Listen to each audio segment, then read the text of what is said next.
Welcome to my channel ননদ ভাবি রান্নাঘর। আজকে আমি রান্না করে দেখাবো মেটে আলুর তরকারি। সেজন্য আমরা পরিমাণ মতো মেটে আলু নিয়ে নিয়েছি। এখানে আমার মা মেটে আলু কাটছেন। মেটে আলুতে চুলকোয় হাত, যেহেতু সেজন্য মাকে দিয়ে কাটিয়ে নিলাম, আর মাকে দিয়েই ধুয়ে নেব। আর রান্না করবে ভাবি। এই মাছ দিয়ে, লোটে মাছ দিয়ে, আমাদের এই গ্রামে বলা হয় চ্যাং মাছ। এই মাছ দিয়ে মেটে আলুটা রান্না করবো।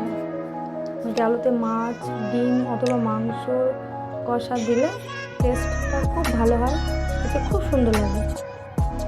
মাছটাকে কেটে ভালো করে তার ধুয়ে নিয়ে হলুদ, একটু লঙ্কা গুঁড়ো আর একটু নুন দিয়ে মাছটা রেখে দিলাম।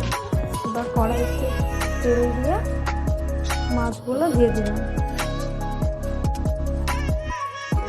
মাছগুলো ভাজা এবার উল্টে মাছগুলো ভাজা হয়ে গেলে তুলে নিতে হবে।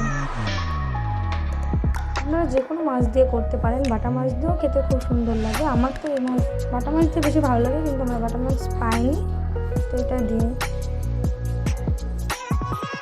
এবার কড়াইতে তেল দিয়ে আলুগুলো ভেজে নেব। আপনারা একদম পরেও দিতে পারেন, এটা আমার মায়ের রেসিপি। আমার মা এইভাবে রান্না করে, আমার মায়ের কাছ থেকে আমি ভাবিও শিখেছি। মেটে আলুগুলো ভেজে নেব।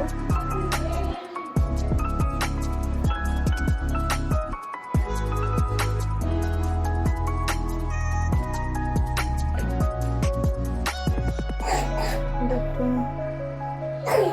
নুন আর একটু হলুদ আর একটু লঙ্কা গুঁড়ো দিয়ে এটা হালকা করে ভেজে নিতে হবে। এটা আবার কষতে হবে, তখন তো আবার ভাজা হয়ে যাবে, তাই হালকা করে ভেজে নিতে হবে। আর এদিকে এটা ভাজা হলে হোক, এদিকে আমরা বাটার জন্য রেডি করি।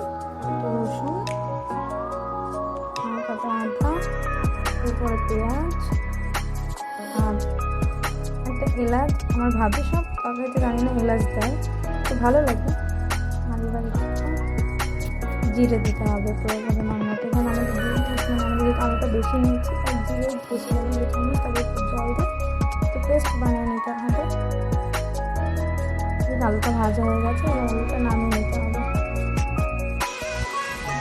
আলুটা নামিয়ে নিয়ে তারপর আবার কড়াইতে তেল দিয়ে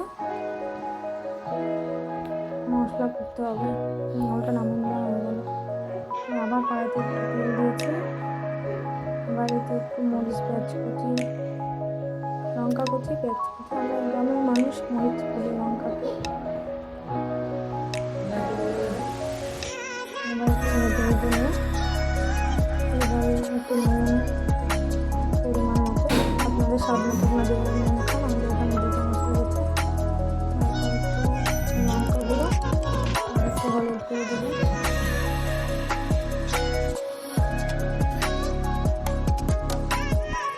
একটু ভালো করে নিয়ে তারপরে পেস্ট দিতে হবে, আদা জিরে পেস্টটা দিয়ে দিতে হবে। এটাকে একটু কষিয়ে নিয়ে তারপর আলুটা দিয়ে দিতে হবে। আলুটা ভেজে দিতে হবে। এই মশলাটার সঙ্গে আপনার আলুটা একটু ভালো করে কষিয়ে নেবেন। দিয়ে কষিয়ে নিলে খেতে অনেকটা ভালো লাগে। কোনো জিনিস কষলে দেখবেন খুবই ভালো লাগে। বা কষিয়ে নিয়ে একটু জল দেবেন। জল দেওয়া হলে পরিমাণ মতো যে সিদ্ধ হওয়ার জন্য একটু বেশি জল দিতে হবে। তারপর ঢাকনা দিয়ে ঢেকে দিবেন, হাই ফ্লেমে থাকবে। তারপর যখন এটা ফুটে আসবে, যখন 80% সিদ্ধ হয়ে যাবে, তখন এর মধ্যে মাছগুলো দিয়ে দেবেন, ভাজা মাছগুলো। আপনি আগেও দিতে পারেন, কিন্তু আগে দিলে কি হয়, মাছটা খেতে ভালো লাগে না, মাছটা একটা হয়ে যায় খেতে, কিন্তু তরকারিটা ভালো লাগে। আর এটা যদি হয়ে যায়, সিদ্ধ হয়ে যায়, একটু পরে দেন, তাহলে ভালো হয়। এবার আমার ভালো স্পেশাল বাড়িতে বানানো মশলা গুঁড়ো দিয়ে দিলাম। এবার একটু নেড়ে নামিয়ে নেবে। আলু সিদ্ধ একটা কেটে দেখা হয়ে গেছে। আলু দেখেন কতটা সফট হয়েছে। আলুটা সিদ্ধ ভালো হবে। আপনার বাড়ি নিয়ে দেখবেন খুব সুন্দর খেতে লাগে। মাথায় কাপড় দিয়ে বসে পড়ে বয়স্ক তাও। আমার এখনই খেতে আর ইচ্ছা দিছি নিলে করছে। বন্ধ করে দিন। নতুন বাড়িতে বানিয়ে ঠিক আছে, খুব সুন্দর খেতে, খুব সুন্দর খেতে, খেলে খুব সুন্দর খেতে হয়। করে না। আল্লাহ হাফিজ।